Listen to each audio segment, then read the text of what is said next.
බුද්ධං සරණං ගච්ඡාමි ධම්මං සරණං ගච්ඡාමි සංඝං සරණං ගච්ඡාමි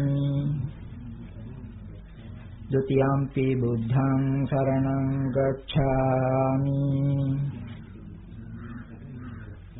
ဒုတိယံ පි ධම්මං සරණං ගච්ඡාමි ဒုတိယံ පි සංඝං සරණං ගච්ඡාමි တတိယံ පි බුද්ධං සරණං ගච්ඡාමි တတိယံ පි ධම්මං සරණං ගච්ඡාමි တတိယံ පි සංඝං සරණං ගච්ඡාමි සරණ ගමනං සම්පූර්ණං පාණාතිපාතා වේරමණී සික්ඛාපදං සමාදියාමි අදින්නාදානා වේරමණී සික්ඛාපදං සමාදියාමි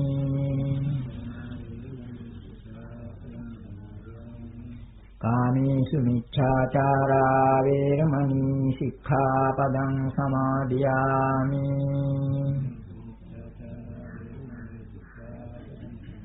මුසාවාදා වේරමණී සික්ඛාපදං සමාදියාමි පිසුනා වාචා වේරමණී සික්ඛාපදං සමාදියාමි පරුසා වාචා වේරමණී සික්ඛාපදං සමාදියාමි සම්පප්පලාපා වේරමණී සික්ඛාපදං සමාදියාමි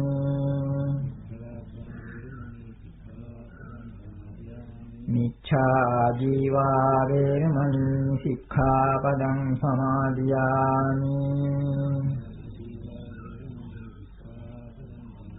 තිසරණේන සද්ධින් ආජීවට්ඨමක සීලං ධම්මං සාධුකං සුරක්ෂිතං කତ୍වා අපමාදේන සම්පාදේ තබ්බං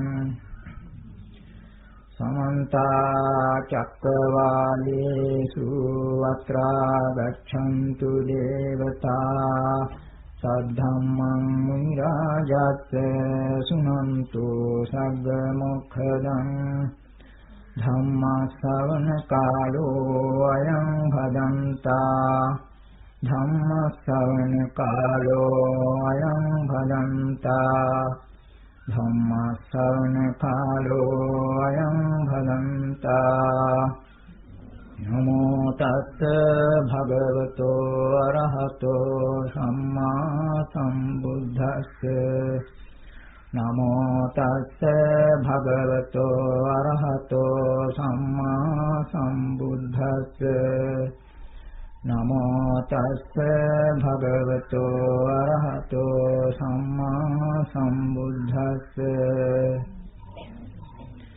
කෝධං ජහි විප්පජහියමානං සංයෝජනං සබ්බමතික්කමිය තං නාම රූපස්මින් අසජ්ජමානං අකිංචනං නානුපතන්ති දුක්ඛාති ශ්‍රද්ධාවන්ත පින්වතුනි සිතක ඇතිවන ක්‍රෝධයත් ඊර්ෂ්‍යාවත් නිසා පැන නගින හිංසාකාරී අවස්ථා සමාජයේ අපට නිතර අහන්න දකින්න ලැබෙනවා අනිත් වෙනා දුකටපත් කිරීමෙන් තමන් තුළ ඇතිවෙච්ච ක්‍රෝධයත් ඊර්ෂ්‍යාවත් සංසිඳවා ගන්න පුළුවන් කියන හැඟීමයි බොහෝ දෙනා තුළ පවතින්නේ. ඒක නිසා ඊට උපකාර වෙන උපාය මාර්ග සොයනවා මිසක් ඒවා ඇතුළතින්ම සංසිඳවා ගැනීමට උපකාර වන ධර්මානුකූල උපාය මාර්ග ගැන හිතන්න පෙළඹෙන්නේ නැහැ. නමුත් අපේ තිලෝගුරු බුදු පියාණන් වහන්සේ පෙන්වා දෙනවා ක්‍රෝධසිතක ඊර්ෂ්‍යාසිතක විපාක වශයෙන් මේ දීර්ඝ සංසාරයේ කෙනෙකුට විඳින්න සිදුවෙන දුක් ගැහැට සමූහය. අද අපි මාතෘකා කළ ගාථාවට අදාළ නිදාන කතාවෙත් ඒ විදිහේ සිද්ධියක් සඳහන් වෙනවා. අනුරුද්ධ ස්වාමීන් වහන්සේ එක් අවස්ථාවක 500ක් සංඝයා වහන්සේලා පිරිසක් එක්ක තමන්ගේ උපංගම වන කපිලවස්තුපුරයට වැඩම කළා. එම කපිලවස්තුපුරයට වැඩලා නිග්‍රෝධාරාමයේ වැඩ වාසය කරන බව අහන්න ලැබුණාම උන්වහන්සේගේ ඥාති පිරිස උන්වහන්සේ දකින්න පැමිණියා. නමුත් රෝහිණී නැමැති නැගණිය ආවේ නැහැ. අනුරුද්ධ ස්වාමීන් වහන්සේ ඥාතීන්ගෙන් අහනකෝ රෝහිණී කියලා. එයන්න ගෙදර ඉන්නවා මොකද ආවේ නැති කියලා අහුවාම ශරීරයේ මේ හැමේ ආබාධයක් හැදිලා කුෂ්ඨ රෝගයක් වගේ යම් කිසි හැමේ ආබාධයක් හැදිලා ලැජ්ජාව නිසා ආවේ නැති කිව්වා. ඊපස්සේ කිව්වා දුකගෙන ඉන්නේ කියලා, කැඳවාගෙන ඉන්න කියලා. එයත් ඒ රෝග ස්වභාවය නිසා යම් කිසි කොරෝනා ආදියකින් වසාගෙන ඒ ස්ථානෙට පැමිණියා. ඉතින් අනුරුද්ධ ස්වාමීන් වහන්සේ අහනවා මොකද රෝහිණී ආවේ නැති කියලා අහුවාම උන්නේ රෝගයක් තියෙනවා කියලා කිව්වා. නරකද පිනක් දහමක් කරාම කියලා ඇහුවා. පින්කමක් එහෙම කරාම මොකද්ද කරන්නේ කියලා ඇහුවාම කිව්වා දෙමහල් ආසන ශාලාවක් සංඝයා වහන්සේලාට වැඩ ඉඳලා දානිහිම් වල ගන්න පුළුවන් විදිහේ ආසන ශාලාවක් හදන්නේ. ඉතින් ඒකට බරපැන වශයෙන් එහෙම නැත්නම් ඒකට ප්‍රයෝගික කරගන්නේ කිව්වේ ඒ රෝහිණීගේ පළඳින ආභරණ. ඒවා ආභරණ විකුණලා ඒ මුදලින් ශාලාවක් හදන්නේ කියලා කිව්වා. ඒ වගේම ඒ ශාලාවේ එක තට්ටුවක් එක මහලක් හැදුවට පස්සේ ඒ ශාලාව සුද්ධ කිරීම, හැමදීම් ඊළඟට සංඝයා වහන්සේලාට අසුන් පැන දීම, පෙන් සූදානම් කර තැබීම ආදී ඒවත් පිළිවෙත් ආදියත් රෝහිණිය විසින් කළ යුතු බවත් අනුරුද්ධ ස්වාමීන් වහන්සේ ඒකට උපදෙස් දුන්නා. ඒ වගේම අනුරුද්ධ ස්වාමීන් වහන්සේ ඥාතීන්ට ඒ කාරණිය ගැන කියලා ඒ පිළිබඳ සංවිධාන කටයුතුත් යෙදුවා. ඔන්න එතකොට ඒ විදිහටම අර රෝහිණියත් මේ රජපෞලක රජකුමාරිකාවක් නමුත් ඒ කියාපු විදිහට සියලුවත් පිළිවෙත් කරමින් ඊළඟට ශාලාව හදලා ඉවරුණාට පස්සේ බුද්ධ ප්‍රමුඛ සංඝයා වහන්සේලාට දානිකුත් පූජා කරන්න සැලැස්සුවා. ඒ දාන අවසානයේදී බුදු පියාණන් වහන්සේ අහනවා අනුරුද්ධ ස්වාමීන් වහන්සේගෙන් මේ දානය කාගෙන්ද කියලා. මේ අපේ සොහොයුරිය රෝහිණීගේ කෝයයි කියලා ඇහුවා. ආවේ නැtei මෙන්න මෙහෙම අසනීපයක් නිසා. ඒ වෙනකොට බුදුහාමුදුරුවෝ දකින්නවත් ආවේ නැහැ. තව කියවෙනවා තැන අර ශාලාව පිළිබඳවත් පිළිවෙත් ඒවා කරනකොට බොහෝ දුරට රෝගිය සුව වුණා. නමුත් තාම තියෙනවා. තරමක් දුරට රෝගය අඩු වුණා කියලා කියනවා ඒ වත් පිළිවෙත් ආදී කිරීමේදී. නමුත් හරියටම සුව වුණේ නැති නිසා අය ආවේ නැහැ. ඒ දාන පින්කම වෙලාවේදී බුදු පියාණන් වහන්සේ ළඟට ඉන්නෙව්වා. ඒ හේතුව අහුවාම කිව්වා මෙන්න මෙහෙම මේ මගේ හැමී ආබාධයක් නිසා මම ලැජ්ජාවෙන් ආවේ නැහැ කියලා. දන්නවද මේකට හේතුව කියලා ඇහුවා. නැහැ කිව්වා. එතකොට කියනවා මේක මේ අතීතයේ ඔබ ඇති කරගත්තු ක්‍රෝධයක ඊර්ෂ්‍යාවක විපාකයක් කියලා. ඒ අතීත ප්‍රවෘත්තිය සඳහන් කළා. අතීතයේ බර්ණස් රජකුගේ අගමේසියක්ව සිටින කාලයේදී ඒ රජතුමාගේ හිත දිනාගත්තු නාටිකාංගනාවක් ගැන තියෙන ඊර්ෂ්‍යාව ක්‍රෝධය නිසා ඒ නාටිකාංගනාව නිදා ගන්න ඇඳ අවට ඒ වගේම ඇඳේ ඇතිරිලි ආදියත් ඉස්සෙල්ලාම මේ අර කාඹිලියා වගේ ඒ කාලේ තිබුණු යම්කිසි ගෙඩි වර්ගයක ගෙඩි වර්ගයක් කුඩු කරලා ඉස්සා. ඒවා ඇඟේ තවරුම හැටිය පහන්න ගන්නවා. ඒවා ඉහලා ඊළඟට ඒ නාටිකාංගනාවට විහිළුවට වගේ මූණටත් ඒවා ඉස්සා. ඇයගේ ඇඟටත් ඉස්සා. ඒකම gadu පිපිලා ඒ තැනැත්ති ගිහිල්ලා ඇඳේ හාන්සි වුණා.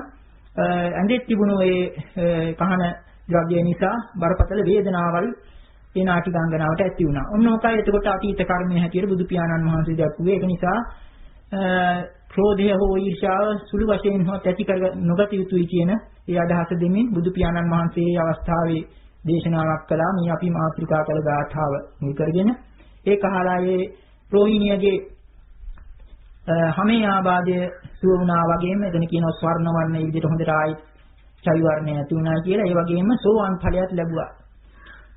ඒ ගාථාව කෝධං ජයේ විප්පජහෙය මානං සංයෝජනං සබ්බ මතික්කමෙය්‍ය තං නාම රූපස්මින් අසජ්ජමානං අකිංචනං නානුපතන්ති දුක්ඛා. බොහොම ගැඹුරු අර්ථ ඇති ගාථාවක්. හැමේ රෝගයට පමණක් නෙමෙයි මුළු සංසාර රෝගයටම ප්‍රමාණවත් ධර්ම ඖෂධයක් ඒ ගාථාවේ ඇතුළත් වෙන්නේ. කෝධං ජයේ ක්‍රෝධය අතහරින්නේය. විප්පජහෙය මානං මානය දුරලන්නේය. සංයෝජනං සබ්බ මතික්කමෙය්‍ය සංයෝජන කියලා කියන්නේ මේ සංසාරයට සත්‍යය බැඳිලා ඉන්න දස සංයෝජන කියලා කියනවා. බැමි එහෙම නැත්නම් හැකිලි බැමි කොපු වගේ ඒ විදිහට තියෙන ක්ලේශ ධර්ම 10ක් දක්වනවා. සක්කාය දිට්ඨි විචිකිච්ඡා සීලබ්බත පරාමාස කාමරාග ව්‍යාපාද රූපරාග අරූපරාග මාන උද්ධච්ච අවිජ්ජා කියලා කියන ඒ දස සංයෝජනයි මෙතන මේ සංයෝජන කියලා දක්වන්නේ. සංයෝජනං සබ්බං අතික්කමෙය්‍ය සියලුම සංයෝජන භවයට බැඳිලා තියෙන සියලුම හැකිලි බැමි ඒවා ඉක්මවන්නේ සංයෝජනං සබ්බං අතික්කමෙය්‍ය. ඊළඟට තං නාම රූපස්මින් අසජ්ජමානං අන්න ඒ විදිහට කරලා තමන්ගේ නාම රූපෙහි නොඇලෙන්නා වූ එහි නොපැටලෙන්නා වූ තැනැත්තාව ඒ තැනැත්තා මත අකිංචනං ඒ වගේම ඒ බඳු ඒ තැනැත්තා පිළිබඳව කියවන්නේ අකිංචනං. මේ නාම රූපේ නොඇලෙනව නම් යම් කෙනෙක් ප්‍රඥාව මතු කරගෙන විදර්ශනා වශයෙන් ඒ තැනැත්තාට රාග ద్వේෂ මෝහ වශයෙන් කිසිවක් නැහැ. ඒකට ඉන්නා අකිංචන කියලා කියනවා. කිසිවක් අයිති නැහැ. හිතෙන් ඒවා මුදාගත්තා කියන එක අකිංචනං. කිසිවක් අයත් නැති වූ ඒ බඳු පුද්ගලයාට මත නානුපතන්ති දුක්ඛ දුක් කඩාන වැටි සංසාර දුක් කඩාන වැටි කියන අදහසයි මේ ගාථාවේ කියවෙන්නේ. ඒක ගැඹුරු ගාථාවක්. ඉතින් කොහොම නමුත් අපිට මේ කතාවෙනුත් ගාථාවෙනුත් සෑහෙන එදා අපේ දිනදා ජීවිතයට අදාළ වැදගත් ධර්මෝපදේශ ලබා ගන්න පුළුවන්. ප්‍රධාන වශයෙන්ම මේකන මාතෘකාවු මේ ක්‍රෝධයත් ඊර්ෂ්‍යාවත් පිළිබඳව. දැන් මෙතන අපිට මේ සිද්ධියෙන් පැහැදිලි වෙනවා අතීතයේ හිතාමත් නැහැට අතීතයේ අර ඒ රෝහිණිය අගමේසියක්ව සිටිද්දී අන්ත දමා ගැසුවේ විස කුඩු ඒ එහෙම නැත්නම් ඒ කසන්න හේතු වෙන ඒ විස කුඩු ඒවා Tamanටම ආපහු වගේ තමන්ගේ ශාරීරික ආබාධයක් මේ ඇති උනේ. එයින් අපිට පේනවා අර ක්‍රෝධයේ විපාක බරපතල විපාක ක්‍රෝධයත් වගේම ක්‍රෝධයත් එක්කම යන එක තමයි ඊර්ෂ්‍යාව කියන එක. ඒ ඊර්ෂ්‍යාව යට තිබෙන්නේ මාන්නයයි. ඒකයි අර මෙතන ගාථාවේ ක්‍රෝධය ගැනත් මාන්නයක් ගැන කිව්වේ. මේ දෙකම සමාජයේ පොදු දුර්වලතාවන් බව මේ පින්නතුන් දන්නවා. ක්‍රෝධයට ඊර්ෂ්‍යාව එකතු වුනහම ඊට බොහොම බරපතලයි. දැන් මෙතන ඒ අර තමන් අගමේසිය නිසා නාටි ගංගනාවක් කෙරෙහි රජතුමාගේ විශේෂ ඇල්ම ඇති වුනහම අර තැනැත්ති ගැන ඊර්ෂ්‍යාවක් ඇති වුණා. ඒකත් එකතු කරගෙන තමයි අර පලි ගන්න වගේ අර විදියට ක්‍රියා කළේ. ඉතින් දැන් මේන් අපිට පේනවා අපිට මේ සංසාරේ අපිට ඇති වෙන රෝගාබාධ රාශියකම නියම නිදානය මේ සාමාන්‍ය වෛද්‍යවරුන්ට පේන්නේ නැති බව. දැන් හැමේ රෝගයක් නම් වෛද්‍යවරු කියාවි මේක ලේ දූෂ්‍ය වීමකින් ඇති වුණා කියලා. නමුත් බුදු වේද මහතා කියන්නේ ලේ දූෂ්‍ය වීම නෙවෙයි මෙතන සිත දූෂ්‍ය වීමයි යටින් තියෙන්නේ. සාංශාරික නිදානය සාමාන්‍ය වෛද්‍යවරුන්ට පෙනෙන්නේ නැහැ. බුදු පියාණන් වහන්සේටත් අභිඥාලාභීටත් තමයි මේ සාංශාරික රෝගයේ සාංශාරික නිදානය පෙන්නේ යම් කිසි රෝගාබාධවල. අපි මේ බොහෝ විට සුව කරගන්න බැරිව නිදන්ගත රෝග කියලා අතහරින දේවල් වල යට තිබෙන්නේ අන්න අර විදිහේ බරපතල කර්ම. ඒවට කියනවා කර්ම රෝග කියලා. අපි බෞද්ධයින් වශයෙන් අපි දන්නවා ඒ ව්‍යවහාරයක් තියෙනවා කර්ම රෝගයක් හොඳ කරගන්න බෑ. ඉතින් ඒ බඳු ඒ කර්ම රෝග හොඳ කරගන්නේ කොහොමද? අන්න ඒකටත් යම් කිසි ඉඟියක් මේ කථාන්තරය තුලින් අපට ලැබෙනවා. හොඳට කථාන්තරයට හිත යොදලා බැලුවොත්. දැන් මේ කියන අනුරුද්ධ හාමුදුරුවෝ අනුරුද්ධ ස්වාමීන් වහන්සේ එසේ මෙසේ කෙනෙක් නෙවෙයි. මේ ශාසනයේ දිවස් පිළිබඳ දිබ්බචක්කු කියලා කියන දිවස ලාභීන් අතර අග්‍රතැන ලැබූ ස්වාමීන් වහන්සේ නම. ඒකට උන්වහන්සේ කපිලවස්තු පුරයට වැඩි යම්කිසි විශේෂ හේතුවක් නිසා වෙන්නත් පුළුවන්. උන්වහන්සේට පේන්නේ නැති මේ තමන්ගේ සුහුයුරියගේ සමේ රෝගය වගේම සංසාර රෝගයක් හොඳ කරන්න දැන් ඒ තරමට යම්කිසි පිනක් මෝරලා තියෙනවා කියලා. ඉතින් ඒක නිසා තමයි ඇත්ත වශයෙන් මේ කර්ම රෝග වලින් බේරෙන්න පුළුවන් වන්නේ පුණ්‍ය ශක්තියෙන්. ඒකට බෙහෙත පිනයි. ඒක නිසා දැන් අනුරුද්ධ ස්වාමීන් වහන්සේ දැන් අපි දන්නවා අසනීපයකට බෙහෙත් ගැන කතා කරනකොට වෙදකම වගේම හෙදකමක් අවශ්‍යයි. දැන් මෙතන අනුරුද්ධ ස්වාමීන් වහන්සේ හෙදකම වගේ දෙයක් කළා. මොකද්ද? අර රෝහිණියට උපදෙස් දුන්නා යම් කිසි වතපිළිවෙත පිළිබඳ කාරණයක්. පින්දහම් කිරීම පිළිබඳව. මොකද්ද? එතනක් තියෙන ගැඹුරින් කල්පනා කරලා බැලුවාම ගත යුතු දෙයක්. අර ආසන ශාලාවක් හදන්න. දැන් ක්ෂත්‍රිය කියලා කියන රජපෞලේ කෙනෙක් වුණාම කොයිතරම් ධන තියෙනවද? ඥාතීන්ට කියන සුමංගුව විතරයි. නමුත් මෙතන පැවරුවේ කොහොමද? ආභරණ විකුණලා මේක කරන්න කියලා. ආභරණ කියන එක මේ කවුරුත් දන්නවා. ගෙදර දොරවල් වල වෙන අගහිඟකම් හොඳටම උග්‍ර වුණාම තමයි කනකර විකුණන්නේ. කනකර විකුණන්නේ. ඒ තරම් මේ ස්ත්‍රී පක්ෂයට ආභරණ වලට ලොකු ඇල්මක් තියෙනවා. ඉතින් ඒ වගේ මේ මෙතන රෝහිණියට පැවරුනේ ආභරණ විකුණන්නේ කීම. ආභරණ විකුණලා මේ ශාලාව හදන්නේ. සල්ලි නැතිවමට නෙවෙයි. ඒක තුල තිබෙන අන්න අර කර්මය ගෙවීම යාමට උපකාර වන දෙයක්. මොකද රූප සම්පත්තිය නිසා ඇති කරගත්තු මාන්නය නිසා අර විදිහට හැසිරුනේ. ඒ වගේම මේ ආභරණ වල නිස්සාරත්වයක් දැන් ඇයට වැටහෙන්නේ නැති මේ සමී රෝගය තියෙද්දි එළියට බහින්නවත් බැරි නම් මොකටද ආභරණ? ඉතින් එතන හුඟක් කාරණා තියෙනවා. ඔන්න ආභරණ විකුණලා මේ ශාලාව හදන්නේ කිව්ව. ඒ පමණක් නෙවෙයි. දැන් කොතෙකුත් මෙහෙකාරියන් ඉන්නේ ඇති ඒ දැසිදස් අය ඒ රජපෞලේ ඒ රජ ගෙදරවල් වල. දැන් මෙතන ඇවට පැවරුවා එක පහතමාලිය හදලා ඉහළ තට්ටුව හදන තුරු ඒවා සුද්ධ පවිත්‍ර කිරීම. ඒ බඳුවේ ගොඩනැගිල්ල කටයුතු කරන අවස්ථාවේ හුඟක් සුද්ධ පවිත්‍ර කරනක් තියෙනවා. ඒකත් දඬුවමක් එහෙම නැත්නම් දඬුවමක් නැතත් කර්ම වතපිළිවෙතක්. විශේෂ වතපිළිවෙලක්. සංඝෝපස්ථාන වශයෙන් අසුන් පැනදීම් පිරිසිදු කිරීම එළවා ආදීකින් ඒ තුලිනුත් අර කර්මය ගෙවි යනවා. ඒකයි වෙන්නේ ඒ සමය රෝගය බොහෝ දුරට අඩු වුණා කියලා. ඒවත් පිළිවෙත් කිරීමෙන්ම සමය රෝගය බොහෝ දුරට අඩු වුණා. ඊළඟට තමයි ඉතින් බුදු පියාණන් වහන්සේ අර දිසු ගාථාව තුලින් අන්න අර සමය රෝගය වගේම මෙතන අර කලින් කියාපු සිත පිළිබඳ සංසාරික නිදාණය. එතන කොටින්ම කියනවා නම් ධර්ම ඖෂධය බුදු පියාණන් වහන්සේ දුන්නේ. ධර්ම ඖෂධය මෙන්න මේ ගාථාවේ සඳහන් වෙනවා. මොකද්ද ධර්ම ඖෂධය? අර ලේ දූෂ්‍ය වීම නෙවෙයි, සිත දූෂ්‍ය වීම මේකේ රෝග නිදාණය. ඒ සිත දූෂ්‍ය වෙන හේතුන් ඉවත් කිරීමටයි මේ ගාථාවේ කියුනේ. කෝධං ජයේ, ක්‍රෝධය අතහරින්නේය. මානං කෝධං ජයේ, විප්පජහෙය්‍ය මානං. මානය දුරලන්නේය. ක්‍රෝධයයි මාන්නයයි එකට කටයුතු කරන්නේ. එතකොට ඒ වගේම මේ අන්තිමට මේ සංසාර තත්ත්වය මෙහෙමනම් මේකට තවත් බැඳිලා ඉන්නේ මොකටද? මේ බැමි කොක්ක අනිත් පැත්ත හරවන්න. මේවා මේ සක්කාය දිට්ඨි විචිකිච්ඡා ආදී කියන ඒවා ඉතින් මාර්ග ඥාන වලින් අතහරිය යුතු දේවල්. ඒකට අවශ්‍ය දේ සම්පාදනය කරනකොට ඒ අවස්ථාවල් වල සංයෝජන බැමි කැඩිලා යනවා. දැන් සෝවාන් වීම කියලා කියන්නේ අර මුල් සක්කාය දිට්ඨි විචිකිච්ඡා සීලබ්බත පරාමාස කියලා කියන සතරට බැඳිලා තිබෙන බැමි තුනක් කැඩීමයි. ඉතින් ඒකට උපකාර වෙන විදියයි මේ ගාථාව. තම් නාම රූපස්මින් අසජ්ජමානං. නාම රූපෙහි නොඇලෙන බවක් මෙතන කියවෙනවා. නාම රූපය කියලා ඉතින් අපි ධර්මානුකූලව කියනවා නම් ඒක නාම ධර්ම හැටියට සැලකනවා. වේදනා සංඥා චේතනා පස්ස මනසිකාර කියලා කියන හිත පිළිබඳ ධර්ම. ඊළඟට රූප කියන ප්‍රඥාප්තිය අපි දන්නේ අර පඨවි ආපෝ තේජෝ වායෝ කියන මේ ධාතු හතර ආශ්‍රයෙන්.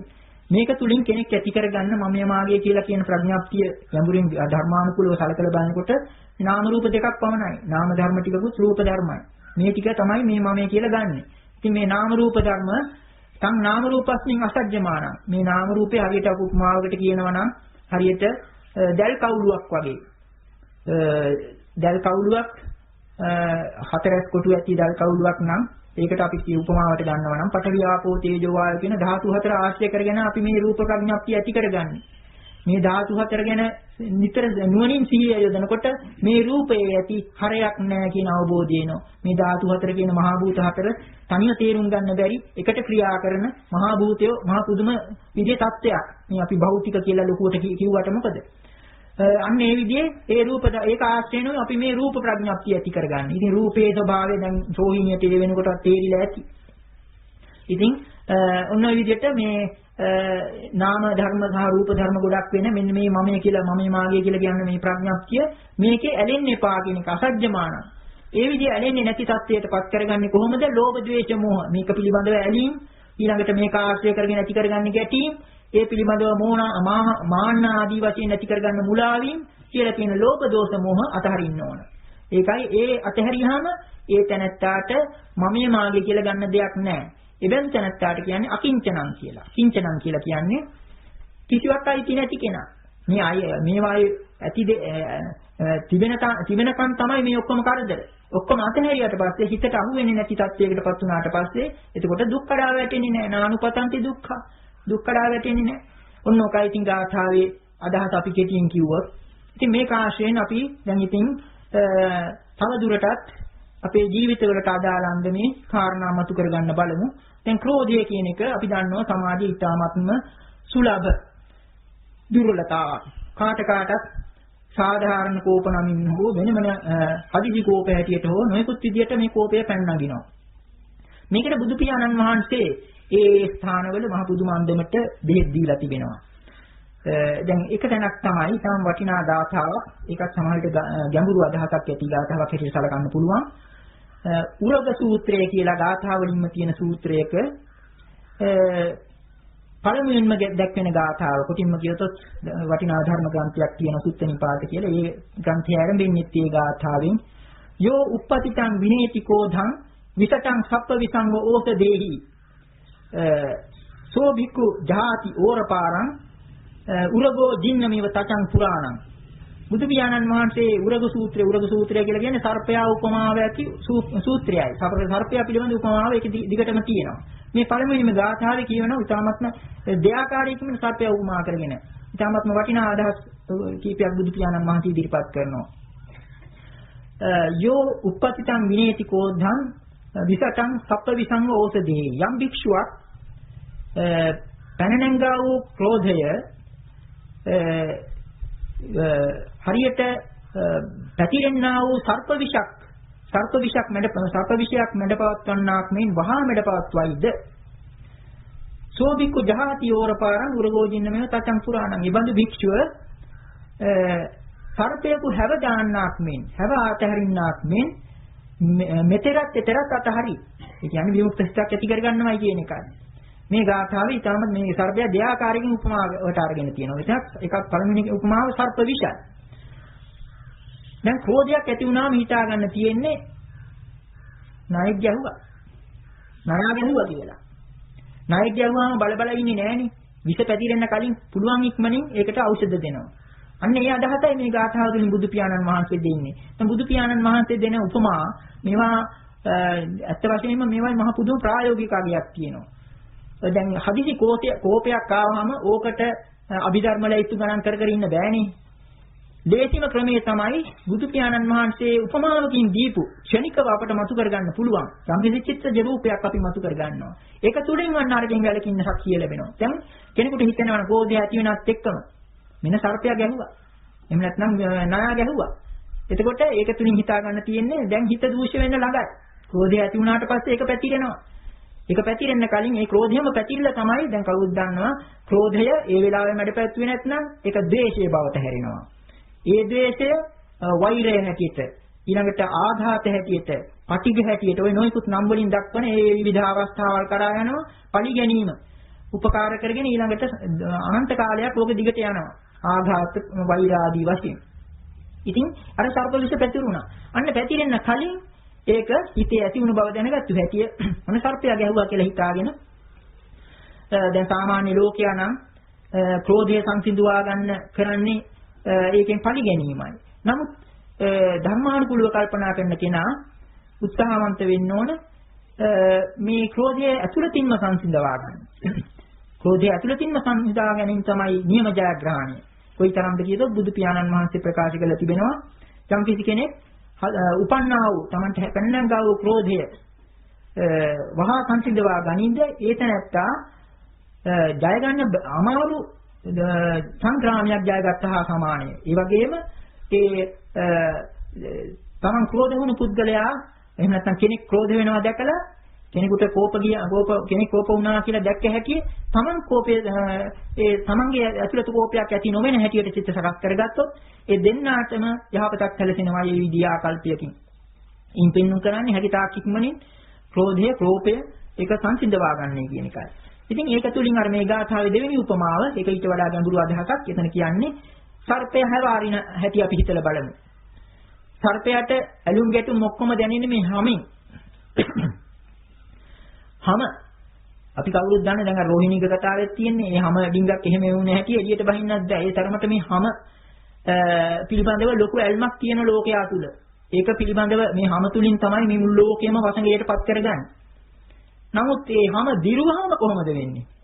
දිරුවාම අන්න අර සර්පයා කරන්නේ මොකද්ද? ඒක ඔය අත්තක මොහොහාරි හිර කළා දාලා එයින් බේරෙනවා, එයින් ගැලවෙනවා. අන්න දිරුවාම පිළිබඳ උපමාවල් මෙතන දෙවෙනිවට අරගෙන තියෙන්නේ. දිරුවා වූ හැමක් අතහරින්න වගේ ක්‍රෝධයත් අතහරිනවා නම් එහෙම කියනනම් ක්‍රෝධයට අරමුණු වුණ දේ ක්‍රෝධයට අරමුණක් හැටියට ගත්තු එක අපි දැඩිව ගත්තොත් ඒක දීර්ඝ කාලයක් සංසාරයේ ඒ තුල ගැටි ගැටි යනවා. පලි ගැනීම ආදී වශයෙන්. නමුත් ක්‍රෝධ අරමුණ වහා සිටින් ඇතහැරිය කෙනාට අන්න ඒක අර හැව දැම්මා වගේ. අර ඒකට දෙවෙනි උපමාවත් ඉතාමත්ම වැදගත්. දැන් සර්පයාට ඒක හැව ඇරියට පස්සේ ඇලුමකුත් නැහැ, ගැටුමකුත් නැහැ, එතරකුත් නැහැ, මෙතරකුත් නැහැ. මමිකුත් නැහැ, එහෙම නැත්නම් අතුලත බාහිර ભેදයකුත් නැහැ.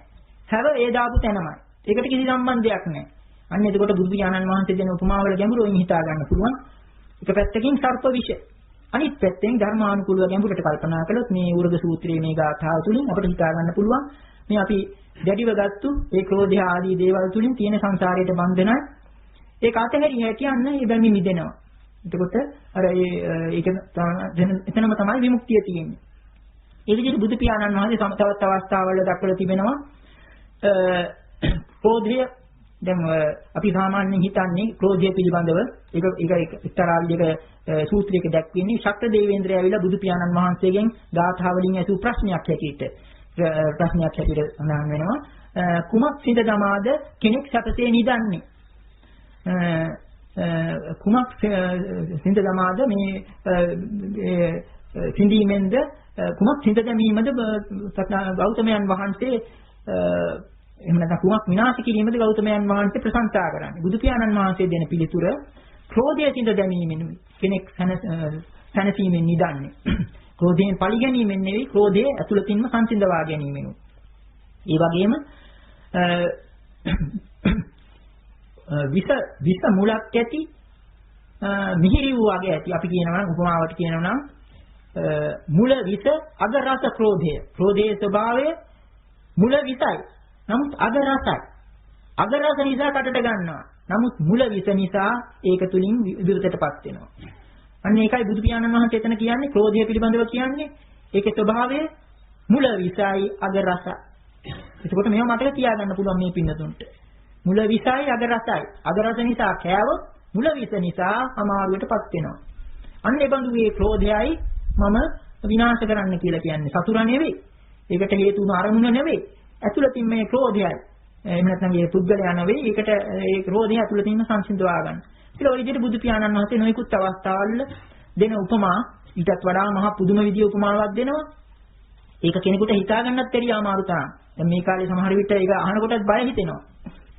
ඒක සංඝයා වහන්සේලා පිළිබඳව ඒක ඉතාම සුඛකට සංඝයා වහන්සේ කෙනෙකුට දීපු උපමාවක්. ඒක නිතර කෝපයට පත් වෙන සංඝයා වහන්සේ කෙනෙකුට බුදු පියාණන් වහන්සේ මෙන්න මෙහෙම ප්‍රකාශයක් කරනවා මහණෙනි යම් කිසි භික්ෂුවකට එහෙම නැත්නම් යම් කිසි කෙනෙකුගේ අංගපසංග අත්පාදිය මේ හොරු ඇවිල්ලා අපි හිතමු මේ හොරු මහා මේ මිනිමරණ හොරු ඇවිල්ලා දෙයක් තියතකින් අත්පා කපනවා අර නිකන් කොටේක අතුපතු කපන්න වගේ ඒ කෑලි කපනවා එහෙම කපන අවස්ථාවේදීත් සිත දූෂ්‍ය කරගත්තොත් ක්‍රෝධයෙන් ඒතනත්තා මගේ අනුශාසනය අනුව හැසිරෙන කෙනෙක් නෙවෙයි මා කියන අවවාදයට විරුද්ධ වෙන කෙනෙක් කියලා ඒ විදිහට බුදු පියාණන් වහන්සේ ඊටාත්ම උපරිම මට්ටමේ මේ ක්‍රෝධයේ පිළිබඳව ක්‍රෝධය සංසිඳවා ගැනීම මහ පුදුම උපමාවක් දීලා තියෙනවා මදුරුවේ කෑවත් තරහ යනවා නම් අර විදිහට දෑත්තියතකින් කෑලි කපනකොට කොහොමද ඉවසන්නේ කොහොමද ඉවසීම කෙසේ වෙතත් තරහ හිත මේ කරගන්නේ මේ තරහ හිත රඳවගන්නේ කොහොමද තරහ හිත පාලනය කරගන්නේ කොහොමද කියන ප්‍රශ්නේ කාටත් එනවා නමුත් බුදු පියාණන් වහන්සේ උපරිම මට්ටමේ දෙන උපමාව අතීතයේ සංඝයා වහන්සේලා ප්‍රායෝගික වශයෙන් පාවිච්චි කළ බව අපට පෙනෙනවා. ඔය තේරගාථා ආදී ඒ කාලේ සංඝයා වහන්සේලා කැලේට යනකොට ඒ පොත් පුස්තකගෙන ගියේ නැහැ. ඒ වෙනුවට භාවනා කරන්න යනකොට මෙන්න මේ බුදු පියාණන් වහන්සේ දීපු සමහර උපමා හිතේ දරාගත්තු බව පෙන්වු කරනවා. ඒ කාලේ ඇතම් ඒ ගාථා වලින් මෙන්න මෙහෙම කියවෙනවා. උපජ්ජතේ සචේ කෝධෝ ආවජ්‍ය කකචූපමං. ඉතින් ඔබ තුල කෝධය ඇති වුණොත් ඔන්න මතක් කරගන්නේ කකචූපමාව. කකචූපමාව කියන්නේ කියත් උපමාව. කියත් උපමාව. බුදු පියාණන් වහන්සේදී කියත් උපමාව මතක කරගන්නේ ක්‍රෝධය ආව හැටි. අඩු ගන්න ඒකට සිහිය යොදනකොට ක්‍රෝධය ටිකක් හරි අඩු වෙනවනේ. දැන් අර අපිට අර මේ කියාපු මේ ධර්ම උපදේශ මොහොතකට ඒවා සිහියට නංවනකොට අර ක්‍රෝධයට යෙදුණු හිත ටිකක් හරි එයින් මර්ධනය වෙනවා. අන්න ඒ විදිහට තමයි අපි මේවා ජය ගන්න ඕනේ. ඒකකොට මේවා ප්‍රායෝගික වශයෙන් අපි කල්පනා කරලා බලනවා. එදිනදා ජීවිතේ කාටත් වැදගත් දේවල්, කාටත් තියෙන ප්‍රශ්න. ඉතින් මේවා සාධාරණ කෝපාදී වශයෙන් නොයෙකුත් විදිහේ හේතු දක්වලා මේවා තවදුරටත් ගෙන යාම නෙවෙයි බුදු පියාණන් වහන්සේ දක්වන මේවායි අපි සාංකාරික විපාක රාශිය ගැන කල්පනා කළා. අපේ නොයෙකුත් විදිහේ ප්‍රශ්න තියෙනවා. නමුත් අපට වග කියන්න වෙනවා. අපට සංසාරයේ නැවත නැවත උපදින්න වෙනවා නම් අපිට තියෙන ಜಾති ප්‍රශ්නේ ඒකයි. කොච්චර අනේක වාරයක් අපිට මේ උත්පත්ති ලබන්න වෙනවා මේ සංසාරේ. අන්න එතකොට ඒ අපේ විවිධ ಜಾතීන් වල උපදින්න සිද්ධ වෙන බව කාරණා ඒක තේරුම් අරගෙන ඒක තුලින් අපිට මේවා විපාක විඳින්න සිදු වෙනවනම් අපි මේ ක්‍රෝධය වෛරය ආදී සංසිඳවා ගන්න ඕන කියන හැඟීම දා ගන්නවා. එතකොට මේ කිව්ව තරම් මේක ලේසි නොවේ. ඒකට බුදු පියාණන් වහන්සේ ඒක නිසා ක්‍රමානුකූල හික්මීමක් පෙන්වුම් කරනවා. ඒක තියෙනවා මේ අපි කවුරුත් නිතර අහන්න ලැබෙන, නිතර සජ්ජායනා කරන කරණීය සූත්‍රය. මහා පුදුම සූත්‍රයක් ඒක අපිට දැන් නිතර අහන්න ලැබෙන නිසා ඒක අගය සමහර කෙනෙකුට ඒක අගයක් නෑ. ඒක ගැන හිතන්න පෙළඹෙන්නේ නෑ. ඇසීම් මාත්‍රයකින් අපේ ලෙඩ සුව වෙනවයි. ඒ විදිහට දැන් පිළිත් කියලා අපි හිතාගෙන ඉන්න සමහර සූත්‍රවල අඩංගු වෙන ගැඹුරු අදහස් ගැන කෙනෙක් හිතන්නේ වෙන්නේ නෑ. ඒකේ සද්දෙට විතරක් සෑහීමකටපත් වෙනවා. ඇත්ත වශයෙන්ම කරණීය සූත්‍රය නම් හරියාකාර සත්‍යයනා කරනවා නම් ඒකෙන්මත් හිත නිවෙනවා. භාෂාව නොදන්න කෙනෙකුගේ පවා. ඒ තරම් පුදුම විදිහට ඒ ගාථාවත් ඒ සූත්‍රය තිබෙන්නේ. නමුත් ඒවායේ තිබෙන අර්ථයත් හරියට නුවණින් කල්පනා කරලා බලනවා නම් ඒ තුලින් ඔන්න හුඟක් අර Tamanta මෛත්‍රියම ආකල්පයක් ගොඩනගා ගැනීමට පුළුවන් වෙනවා. භාවනාව කියන වචනේ මේ කාලේ සමාජයට රුචි නැත්නම් හිතා ගන්න තියෙන්නේ අප මේ කෝපය ජය ගන්න නම් අපි කරගන්න ඕනේ මොකද අපි ඇති කරගන්නේ මොකද්ද මෛත්‍රියම ආකල්පයක් ඇති කරගන්න ඕනේ අපේ ආකල්පය අනුව තමයි අපේ ක්‍රියාකලාපය දැන් කිසි ප්‍රශ්නයක් ඉදිරිපත් වෙනකොට අපි ඒකට ප්‍රතිචාරය දක්වන්නේ අපේ ආකල්පය අනුවයි ඒකට අපි මෛත්‍රියම ආකල්පයක් සකස් කරගත්තොත් කල්තබා අපේ ප්‍රතිචාරය අර දැඩිව ක්‍රෝධසිත ඇති කරගන්න පුද්ගලයාට වඩා වෙනස් වෙන්න පුළුවන්. අන්න ඒක දැනගෙනයි එතකොට අපි මේ ඒ විදිහේ ආකල්පයක් ගොඩනගා ගැනීමට ඇත්ත වශයෙන්ම මේ කරණීය සූත්‍රයේ මුලින් ඉඳලා කෙසේ වෙතත් අපි විශේෂයෙන් මේ අවස්ථාවේ දක්වන්න කල්පනා කළා. කරණීය සූත්‍රයේ ඊ타ත්ම සාරවත් හැටියට සැලකිය හැකි. ඒකේ අපි අර සින්දුරන් කියලා කියන්නේ අන්න ඒ වගේ ඊ타ත්ම වටිනා වචන කීපය මතු කරලා ඒක ගැන මේ පින්නතුන්ගේ හිත තුළට යම්කිසි අදහස් කීපයක් දෙන්න. ඇත්ත වශයෙන්ම කරණීය සූත්‍රයේ මැදක් කරේ හරියේ තිබෙන මෙන්න මේ විදිහේ පාඩයක් සුඛිනෝවා කේමිනෝ හොන්තු සුඛිනෝවා හොන්තු කේමිනෝවා යේකේචි සබ්බේ සත්තා භාන්තු සුඛිතත්තා සියලුම සත්වයින්